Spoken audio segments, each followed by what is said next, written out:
Welcome to Stuff You Should Know from HowStuffWorks.com.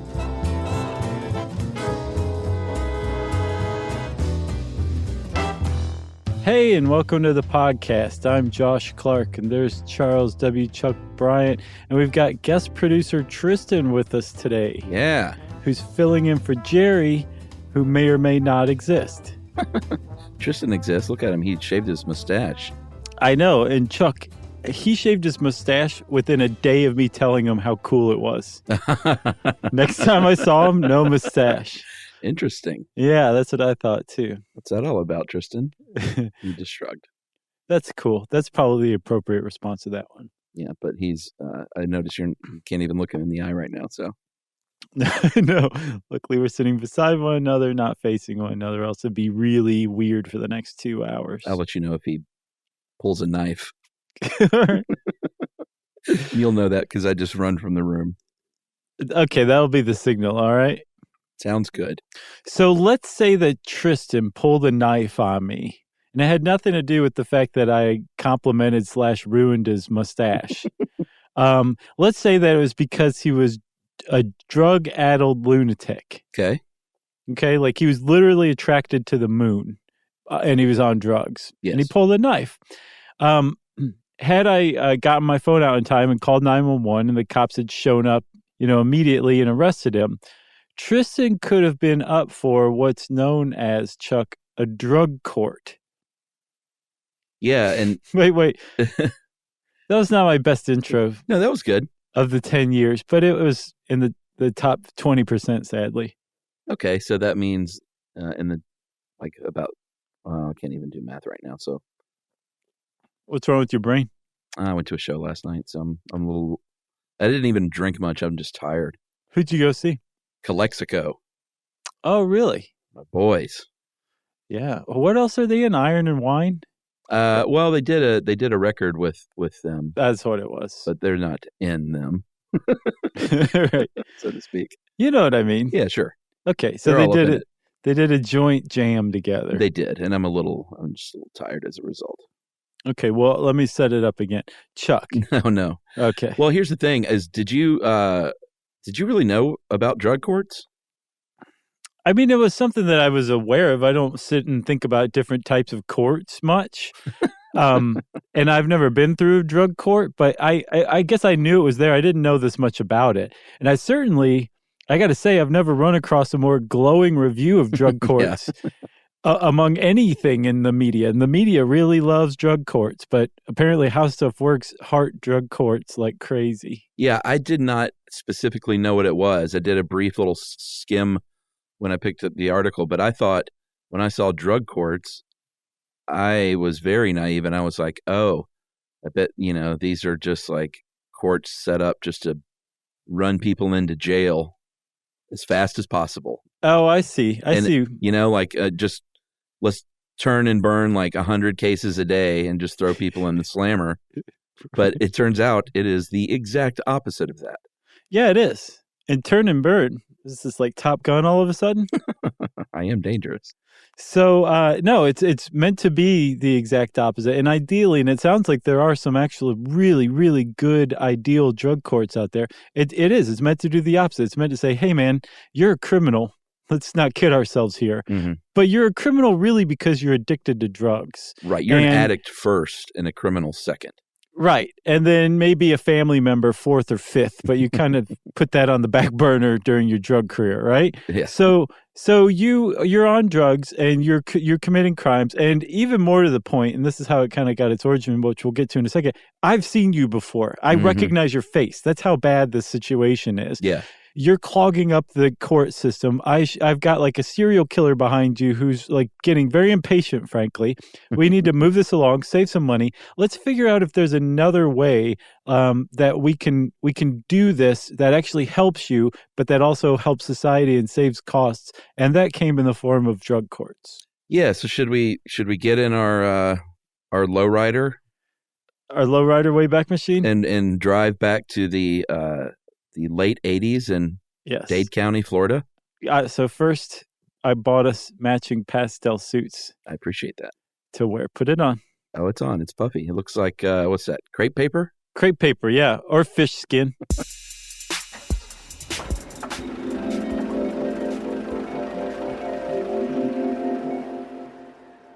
All right, so we're in Miami-Dade County. We're in our metallic purple lowrider. We're driving around, and there's a lot of people on crack. It's the height of the crack epidemic. Right. And people are being run through, like you said, these courts so often, and these jails are so clogged because these drug addicts are being run through there. Sometimes they are dealing drugs, maybe. Sometimes they're committing crimes. But sometimes they're just people who had drugs on them and are very sadly addicted to crack cocaine, to the point like what you said, which is these judges are saying, man, you've been in here 5 times in the last 6 months, and this is no good. There's got to be a better way. Right. So some judges actually got together and they said, let's make a better way. And I don't know exactly how they did this. I couldn't find the full story on it. Yeah, like whose singular idea it was, or how they actually went about establishing it. I guess the municipal court system gives these judges a tremendous amount of leeway in setting up courts on their own, apparently. But in Miami-Dade County, the judges got together and said, we're going to set up what will be the nation's first drug court. Actually, I found out who the very first person. It was Judge Drug. Oh, that's what it was named for.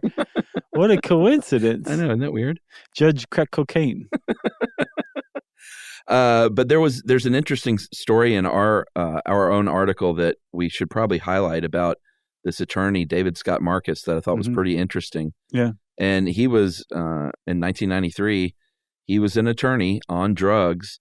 He was arrested, drug possession, leaving the scene of an accident. He was a defense attorney. So wait, you just painted a picture that I think screams Porsche. Yeah. Yeah, he had a Porsche. Right. He probably had a 928. Sure. Which I thought was kind of like the coolest car at the time. Is it the one that looked kind of like a Lotus submarine, Bond Lotus submarine? It had like the pointiest front? It's the one from Risky Business. Not familiar. I think that's the 928. All right. And if I'm wrong, so be it. It's Porsche. I'm not going to Google that stuff right now. But he was a defense attorney and a successful one too. And he was assigned to drug court. His attorney said, "Can we put this guy in drug court?" And his quote in this article says it wasn't an arrest, it was a rescue. And he was in his mid-30s, went up in front of Judge Stanley Goldstein, drug, and apparently, like this is kind of a great success story of a drug court situation, because this guy turned his life around, committed to this program, went to the 12-step meetings, and is now a successful attorney again, trying to steer his clients to drug courts because it works so well for him. Right. And that's actually one of the ways you can be steered toward a drug court is your attorney. Your defense attorney can go to the judge when you're busted and say, this person is a really great candidate for drug court. And the judge can say, I agree, let's do this, and kick you over to drug court. Yeah, so this one in Miami was the first one. It was sort of the pilot program, I guess. And by most measures, and we'll save the poo-pooing till the very end. How about that? That sounds okay. But it was looked at as a success. And then all around the country, they started emulating this program to the tune of today. There are, says in our article, there's more than 3,000 of these set up in the United States. Yeah, it seems to be hovering just over 3,000. I think I saw 3,057, 3,076. So it seems to have topped out at about 3,000. Okay. Although there is a 2017 memo, or I guess advisory from the Commission on Combating Drug Addiction and the Opioid Crisis. And it recommended, 2017, late 2017, that every district in the U.S. establish a drug court. So it's possible there will be more in the future. Gotcha. I don't know how many districts there are. Maybe there's 3,082. Maybe we're almost there. But they're like, come on, you guys, just let's make it 100%. Yeah, so like you were saying, it can come from the defense attorney, but it can also be a prosecutor. It can be the cop who arrested you. the way I look at this is it seems like everyone it's like a team effort. It's set up in a way so it's not adversarial. It's not like the prosecutor and the defense attorney are fighting each other in this case, and the judge. Like everyone sort of kind of gets on the same side to say, hey, let's see if we can straighten this person out. Right. Not only is it not adversarial, in a drug court, the prosecutor and the defense attorney are required to hold hands throughout the entire hearing. I know. And Bobby McFerrin right? presides as the bailiff. Yep. And instead of swearing on the Bible, you just sing, don't worry, be happy. That's all at right. the same time. And then everybody they clap and go drug court at the end of every session. We should probably, yes. Yeah, let's take a break. Stuff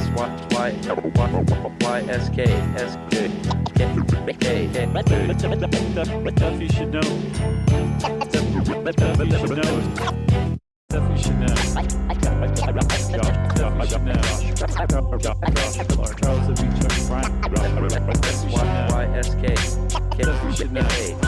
Okay, so Bobby McFerrin has just left the room.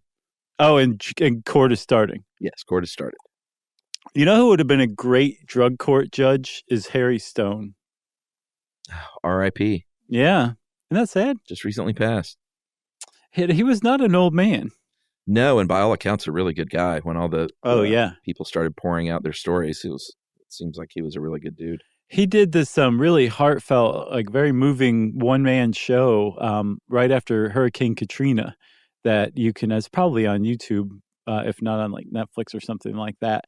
That was about, all the horrible things that happened from the flooding and just the humanitarian crisis that arose. It was pretty great. Wow. And if you don't know who he is, people, then we are referencing the great, great show Night Court from the 80s. I would say one great. Wow. You build him up and you knock him down. No, I thought he was a great individual, but the show itself was one great, not great. So the great, great Harry Anderson was limited by the bad writing to one great. There you go.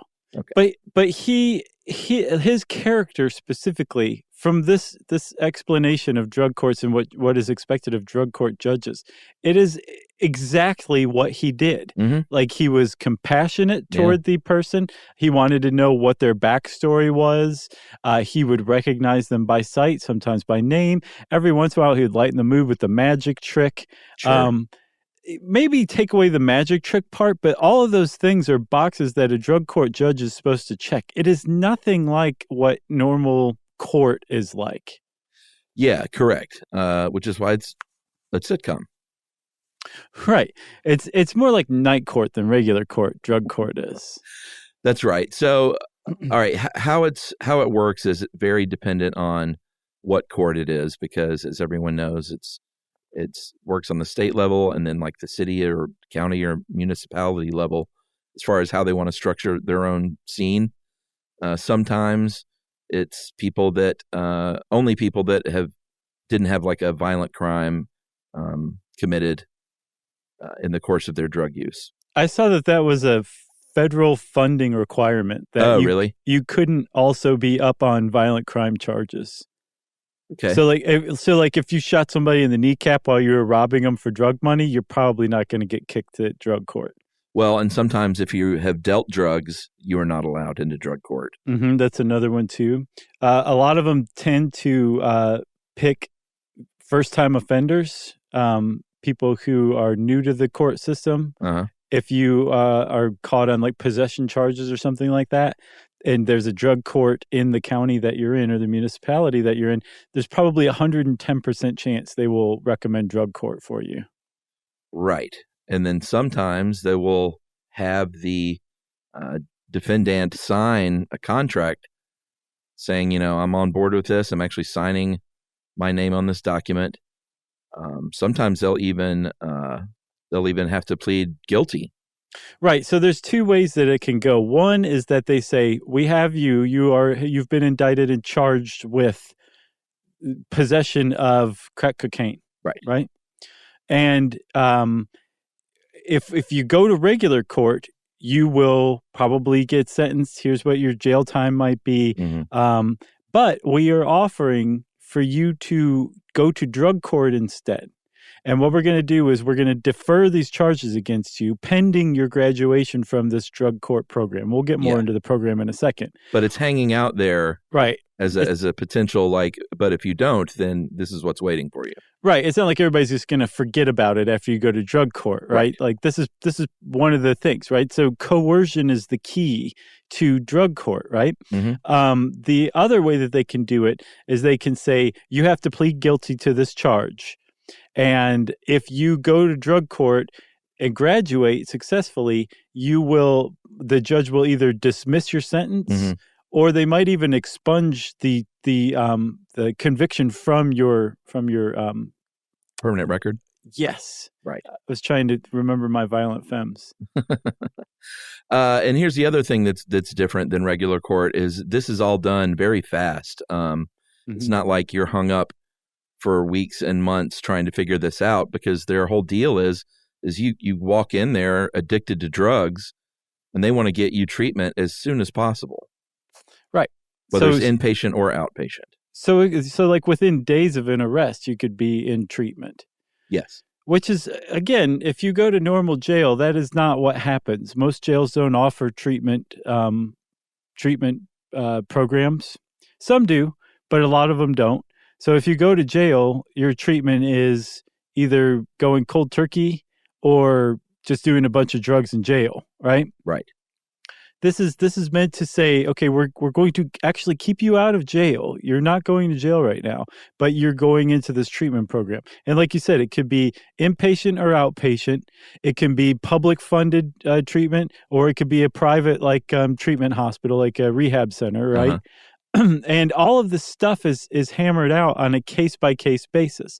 So you are recommended by either your attorney or a judge that sees you in the criminal court might say you do better in drug court. The arresting officer apparently can recommend drug court. And then they look at you as an individual, and they look at your individual case, and then they decide what is the best way to handle your case. And there is definitely like a structure in a program that every drug court's going to have.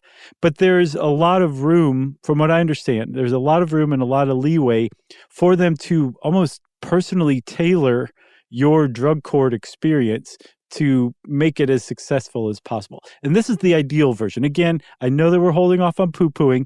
As you can see, Chuck, I'm biting clear through my lower lip right now. Yeah, it's gross. But this is the ideal version, and it does exist in some places. Yes, it's tailor-made. It's like a pillow menu at a nice hotel. Right. Actually, it's nothing like that. But what you are going to get, just like at a nice hotel, is drug tested a lot. You will be, maybe every other day for the first while, you might be drug tested. Yeah, I think that one attorney who was busted and became like a drug court advocate, he was drug tested like 5 days a week. Yeah, and again, this is tailored to you. So it's one of the things our article points out is that what happens is your judge gets to know you, and that's kind of the whole point.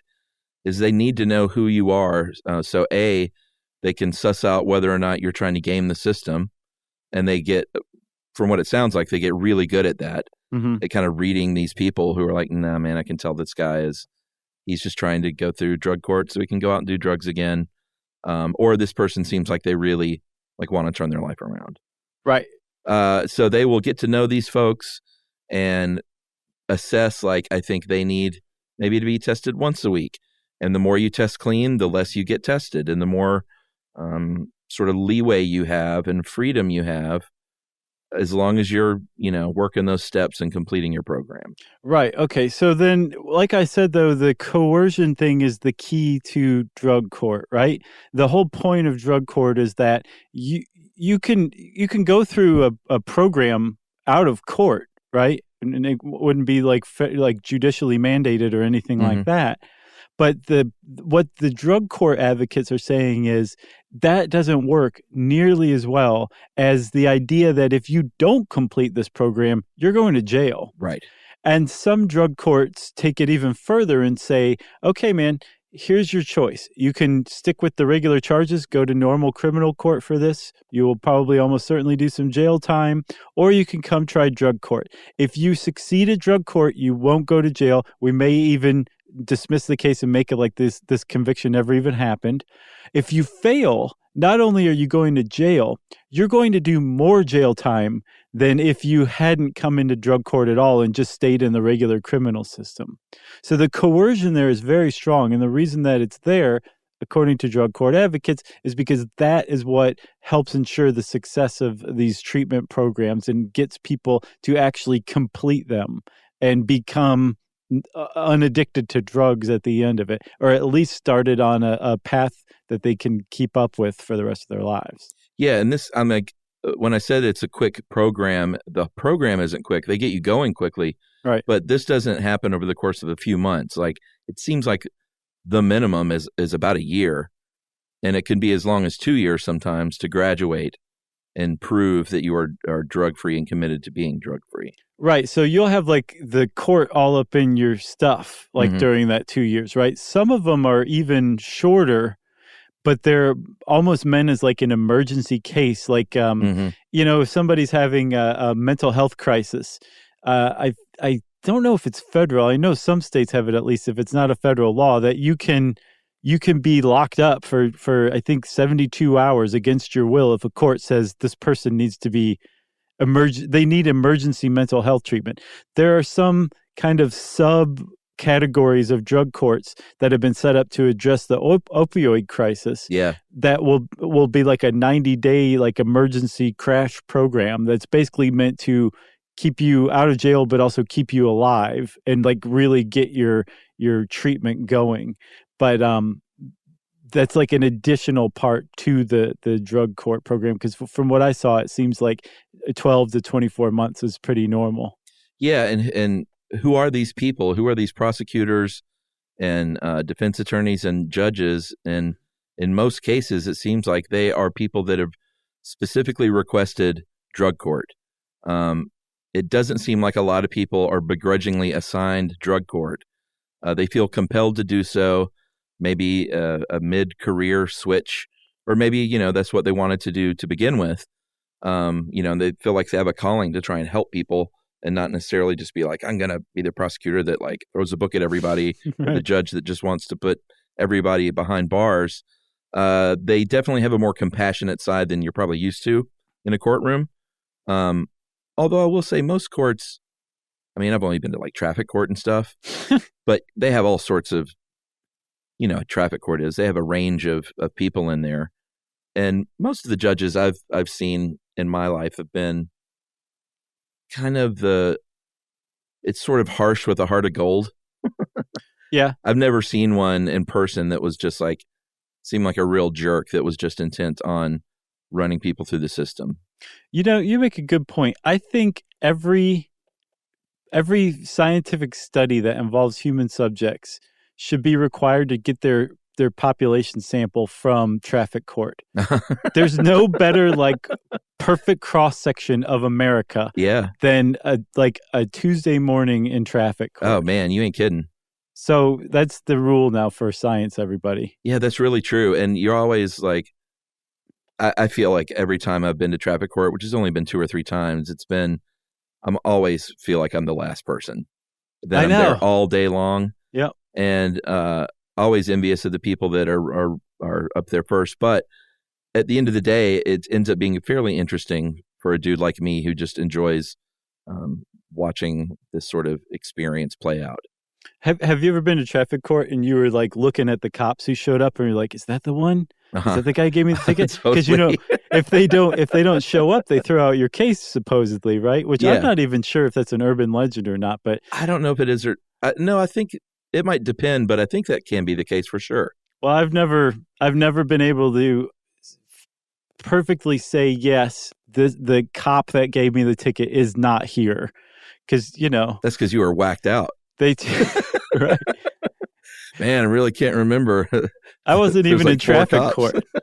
I was like in jail, just hallucinating at the time. Yeah, I have heard that, because that was the advice I always got. Was, all right, you want to plead not guilty just in case they don't show, and then by the time you actually get up in front of the judge, if they've shown up, you can always change your plea, bro. And they actually have another. They have diversionary court or diversion court, like a side court that they've set up for a traffic court where you can go in, plead guilty, and then pay like a reduced fine, and you don't have to sit there for the whole day. And it's really they just take any pretense of trying to keep people safe as the reason they give out traffic tickets. Just they completely do away with it. It's just like there's like a guy wearing one of those green brim like banker's caps. Yeah, he's like, we'll just charge you less money if you make it fast. Yeah, pretty much. Exactly. But there's like no public safety aspect to it. It's just a money-making thing. But that actually qualifies as like this kind of thing with a drug court. It's like, here's regular court. Here's something else off to the side that we're using to divert people out of the clogged court system for sure. Yeah, I think everyone should go to court. Just at least once. I want to be on jury duty. I got called not too long ago, and I didn't. They didn't even call me up to be questioned or whatever.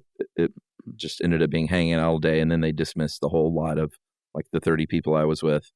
But I'm into it. I would definitely do it. I certainly wouldn't want to be tied up for weeks, right? Or what do they call it when you have to sequestered? Yeah, sequestered. No way. But but they give like you a light case. You get dinner for free. Yeah, but come on. I know it would be terrible. That gets old after like 2 or 3 weeks. I think you're right. Free dinner. All right. So where were we? We were talking about good judges and bad judges. So yeah, everyone's sort of on the same team in drug court, which is let me get to know this person. Let me find the root of their problem. Let me see if we can help them walk the straight and narrow together, which sounds very hippy dippy. I'm kind of surprised this took root in the United States. Yes. So yeah, it is. Sounds like Finland or something. Right. Super Scandinavian. Yeah. So again, this is ideally. Not every judge is going to fit this bill, but drug court judges would tend to lean toward this personality trait, or act like this more than say your typical criminal court judge, right? That's right. So they, one of the things that's expected of them as part of being a drug court judge is they are meant to be kind of a social worker almost for this person, which is a really weird position for a judge to be in. Why not just leave it to the social worker? Well, again, you come back to the coercion, right? And this is supposed to be built into a good, even average drug court program. It treats addiction as a public health problem, as a chronic disease. Yeah. And if you're not familiar with that model of addiction, go listen to our addiction episode because it's really interesting. But it treats it as like this is a chronic disease. So it's expected that this person is going to probably relapse, probably with 100% certainty, depending on the level of their addiction. Yeah. And that is not grounds to wash out of the program the first time, or maybe even the second time, or maybe even the third time. It's up to the judge's discretion. But eventually you get to a point where the person either washes out of the program or it's clear they're not really taking it very seriously. Yeah. So the judge will issue what's called a flash incarceration, which means you showed up to take your drug test. It's been 4 weeks since you were last in court. You were in the program and you just failed. And the judge is tired of you failing your drug tests. And the next thing you know, you're wearing an orange jumpsuit and spending the next 10 days in jail. Yeah. To kind of like snap you out of it and get you serious about this thing again. And then over time, eventually you'll wash out, you'll get kicked out of the program and end up in criminal court, and you'll pick up where you left off, which is the beginning of your trial for whatever the original charges were, right? But the idea that you can be incarcerated and still remain in this program and given these second and third chances, depending on what the judge and the prosecutor and the court staff think your level of dedication is, you're not going to find that anywhere else in the criminal justice system in the United States. No, and not only are they do they try and treat people for drug abuse, but if you are a victim of domestic violence, you will go to an agency to help you with that. They work a lot with veterans. If you suffer from PTSD or if you're just a drug addicted veteran, then they're going to make really sure that they're taking care of you and providing you with all the medical and mental health benefits that you have, and I love how our article says it, that you have earned. Yep. Not even that you like deserve, like you have earned this. Right. And so this is another just crazy different thing about drug court is imagine that, Chuck. Imagine just basically being like homeless and addicted to heroin and you were a veteran, right? Mm-hmm. To have people who have access to computers and emails and know the phone numbers of the services you're supposed to be calling and know what forms you need to fill out and then even how to fill out those forms, to have access to people who can help you do that so that all of a sudden you actually do get the benefits that get you off of the street and into a treatment program and get the government to help pay for it. Like that's invaluable. And that's another aspect of drug court is that they provide those services. You have access to those people who are helping you get those services. Or if your child has been taken away, they help you navigate the child welfare system so that you can go take the classes you need to take to get your child back. There's just a lot of different services that they offer that they help people with too, that I think it's just an amazing idea. Yeah, and it makes sense too, because one of the big drawback, or not drawbacks, but one of the big things holding these people back many times is when you're a heroin addict, you are robbed of any ambition to do this yourself. Even if you wake up sober and you're like, man, I don't want to live this kind of life, but you are addicted to this drug, so you don't wake up and think, let me go to the local library because they have the internet there. And I can sign up and find out where this stuff is. And I have no family that's going to help me do this, or I've rejected them. Like that first step can literally just be the person who's like, yeah, this is the number. You can be driven there and dropped off there. And that can kickstart the process of getting healthy again. Right. So that's a huge part of drug court too, and that's a huge part of the success of it. So there's this whole court system set up there that if you want to take advantage of it, you can get off of drugs and you can stay out of jail. And the way that it's, from what some of the studies I've seen, the best role that a judge can play is supportive, but also stern, not a pushover, but also just not a blowhard. No, there's no room for blowhards in here, but there's also no room for somebody who's just completely being taken advantage of by person after person, right? So you want a nice mix in the judge, but you also want a judge who's going to listen to the other professionals too, and act almost as an advocate of the person who's in it. But they're also meant to kind of create this atmosphere where you're doing this, like this is good, man. This is a respectable thing that you're doing, and therefore I'm going to treat you with the respect that you're earning right now by positive being part of this reinforcement. program. Right. And rather than confrontation and shame, which apparently has a terrible effect on addicts, regardless of whether you're in court or in a rehab treatment or whatever. And then the end of it is considered like a graduation, like it's meant to be a big deal, so much so that they'll actually bring other people who are in the program to court on the day that you are graduating from the program, because it's kind of a big deal, and they treat it like a big deal. Exactly. It could be you. Yeah, exactly. And they're treated with respect, and all these people who they've probably become at least, civil with, if not jovial and friendly with, over the last like 90 days or 12 months or 24 months, to see them patting that person on the back, I'm sure that means a lot. Oh yeah. So the idea that it just feels really weird to be talking and not say, and of course we mean Sweden, right? It is very, very weird, but Judge Bjorn Bjornsson. It's out there, and it's growing like wildfire. All right, well, let's take a break, and we will come back and finish up with some statistics and some more glowing reviews, and then, of course, the dreaded poo-pooing of the bad side of drug courts right after this. Stuff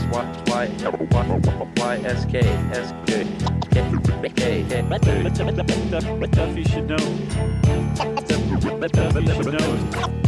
Stuff you should know.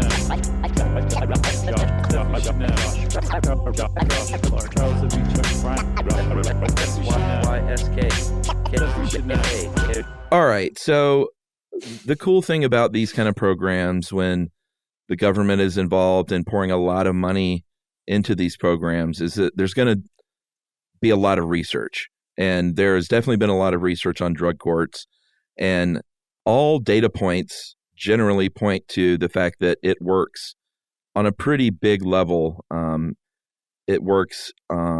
It saves people money and saves taxpayers money. It lowers crime. It reduces crime. It lowers the rate of recidivism. One bonehead word. I think we can agree. Mm-hmm. So let's start with a stat from inside jail in prison. 80% of offenders in jail, in prison, abuse drug and alcohol, like while they're in prison, in jail. Okay. 50% of them are clinically addicted. So it is clear that there's a really big problem to just sending addicts to jail. Yeah, because again, remember, not a lot of jails, especially like city and county jails, have treatment programs. You're probably in a federal penitentiary or a good state pen if you're getting a treatment program. And if you're a low-level drug offender, you're probably not going to state or federal penitentiary. You're going to city or county jail. Well, yeah, and 60 to 80% of inmates who seek drug treatment, like if they have the program and you just want to seek that program while you're in prison, 60 to 80% drop out early, with the thinking for drug courts being that there's no, like they're already in jail. There isn't that carrot dangling, or rather maybe a hammer dangling above their head that said, you can avoid jail by doing this. They're already in jail. So there's not a lot of incentive. So the thing about drug courts is that they apparently changed that thing. This article says they reverse all these numbers. It's a little glib if you ask me, but they definitely are.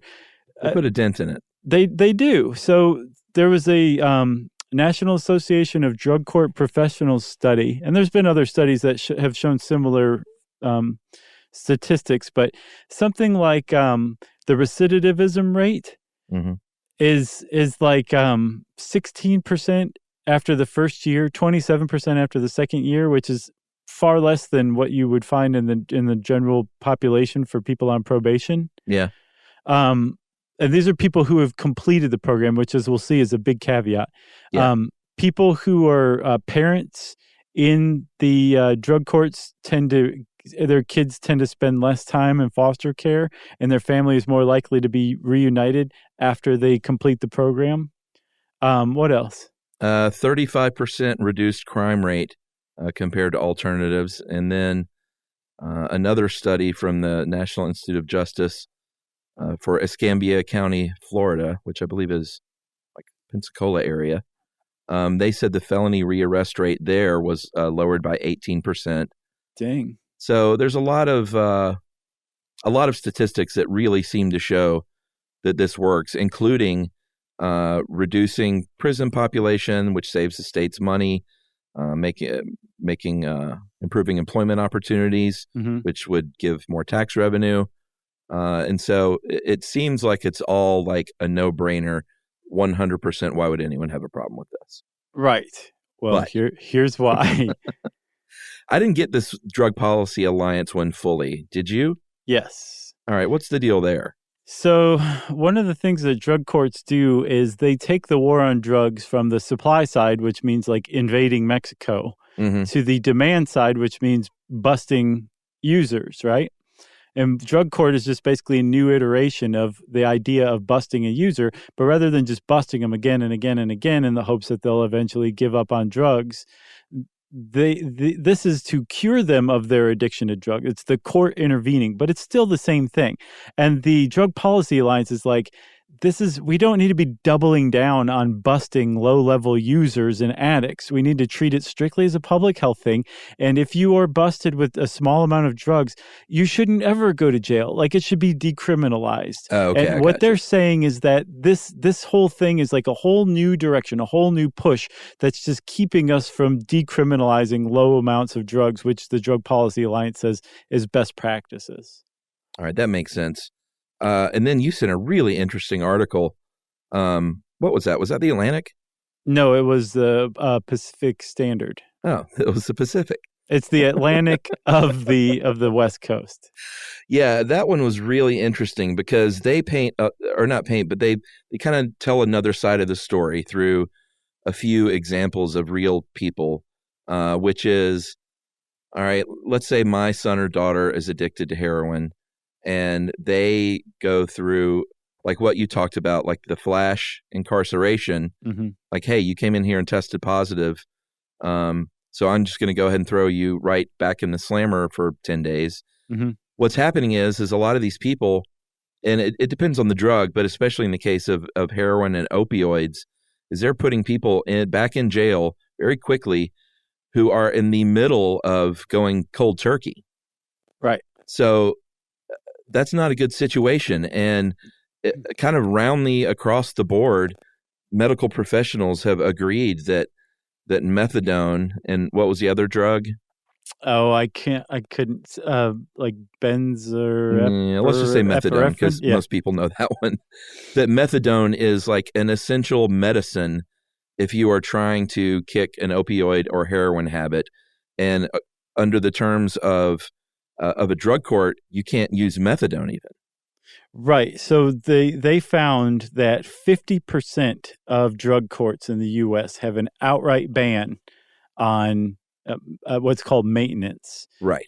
And the idea behind maintenance, and like you said, it's like the medical community says this is the best practice. If you're addicted to heroin or opioids, you go get what's called a maintenance dose, where you get a little dose of something like methadone, and you get it every day at the same time every day, the same amount, and you get your body so used to this that you're no longer getting high. Right.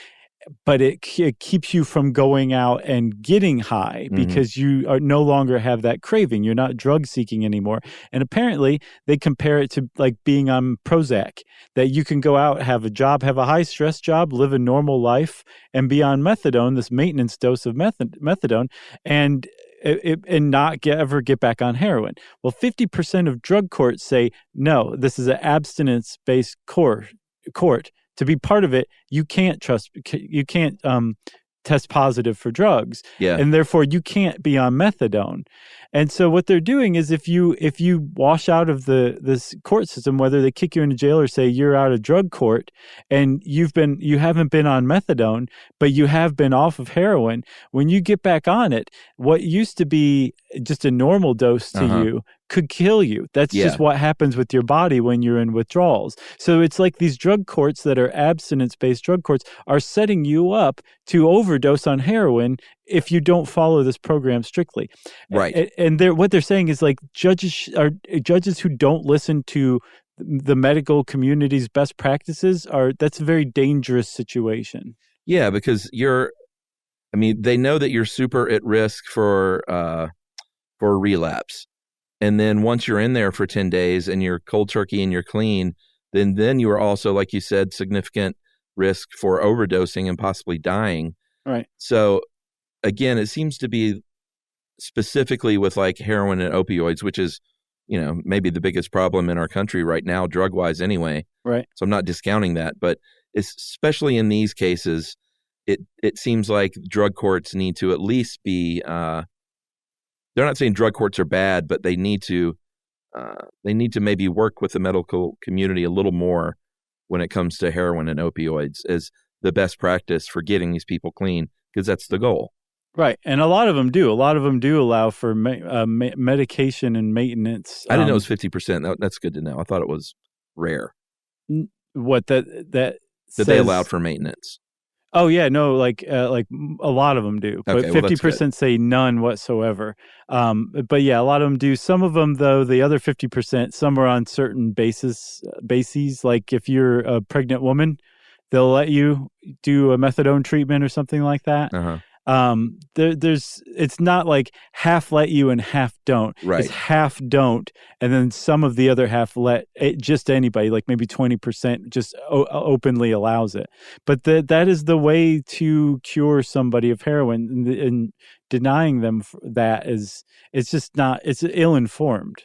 Well, yeah, and very sadly, it is anecdotal. I don't know what kind of big studies they have on this, but they told very specific stories about people that went through drug court, were released and overdosed and died because their body couldn't take what, like you said, was a week and a half ago a normal dose. Right. It's very sad. And then again, there's the other aspect where it's like they are, since they can select who comes into drug court, they're selecting people who are going to likely graduate and make their drug court look even better. And so they're going to pick first timers, scared kids who are like, my whole life is going to be ruined if I end up in jail. Yeah. Who will probably see the program through. And so that means that the data is kind of cherry picked, Yeah. like these recidivism rates, those are for people who complete the program. For people who wash out of the program, they're actually worse off than the people who were similar criminals under the same circumstances that just kept going through criminal court because they ended up with more prison time, more jail time than they would have had if they just stuck to criminal court. So there's definitely some criticisms of it. It can be done better, but it does seem like there are some courts out there that actually do follow like these ideal best practices models. It's just there's just so much leeway that it's different from court to court. Yeah. And it just depends on the judge, really. You need Harry Anderson in there. Sure you do. All those judges need to learn at least 3 card tricks. And look good in black. You got anything else? I got nothing else. I don't either. So let's see. If you want to know more about drug courts, you can search those words on the search bar at howstuffworks.com. And since I said that, it's time for listener mail. I'm going to call this what will be one of 2 North Korea responses, and this in a subsequent recording. Okay. We got a lot of good feedback about that episode. I was pretty stoked about I was too. I was nervous. Hey guys, this is from Ken in Lancaster, Pennsylvania. He said, I've been enjoying your show for a while now. I wanted to toss a stone into your North Korean pond. I was able to visit the DMZ while I was there for a while. He told a story of why he was there, but he was able to go to the DMZ, and he said it was fascinating. Thought it was funny that each side built super tall flagpoles to be just a little taller than the other, and also made modifications to their buildings on either side of the blue huts to also be taller and more imposing than the other. South Korea actually trains their DMZ guards to stand watch in the most imposing stance possible. One more thing I'll share is a talk I had with my Korean co-teachers. I asked them what they felt about reunification, and the universal answer was that there should be one united Korea, and they hope to see it happen soon. The lone dissenter was a woman who said she recognized how difficult that process would be, and she didn't think it would be good for the country. When the other teachers heard this coworker's opinion, they all looked at her like she had just poured mayonnaise on the kimchi. That sounds delicious to me. I don't know what the problem is there. If it were the Japanese mayonnaise, maybe. Yeah, exactly. Oh man, what was that stuff? That was so good. Kewpie? Mm-hmm. Send more of that, please. They couldn't believe she wasn't for reunification. Their culture is less individualistic than ours, so they often all toe the party line on such things, but she did not. Anyway, thank you for turning my long drives and monotonous tasks into opportunities to think and learn. My wife and I end most evenings talking about our days and how they went, and I often discuss the topics on your show because that's what I've been contemplating. Ken from Lancaster, PA. Thanks a lot, Ken. Say hi to the Amish out there for us because they don't listen to our podcast. Yeah, give them an iPhone. Rock their world. There was one thing that I wanted to mention. There were actually 2 things in that episode that I forgot to mention. One was the 1976 axe attack of North Korean guards against South Korean guards. Did you hear about that? I remember that, yeah. Like killed by a hatchet, for goodness sake, right? And then the current president was on the team who came out after that and finished cutting down the tree that the South Korean guards were originally doing. And then the other thing is that North Korea holds the mass games, and they hold it in like this, it's like their own personal Olympics, and they hold it in a 150,000 person stadium. Wow. And there's I think it's a National Geographic documentary about this girl who's a gymnast or a dancer or something like that. I can't remember, but it's her training for the mass games. It's a great documentary. Check it out. Great. Okay. Thanks a lot, Ken.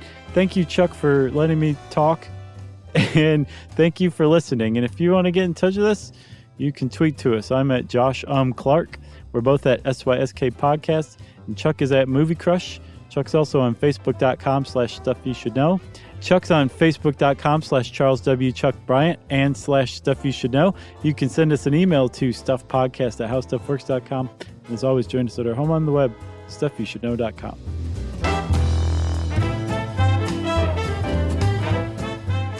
on this and thousands of other topics, visit howstuffworks.com.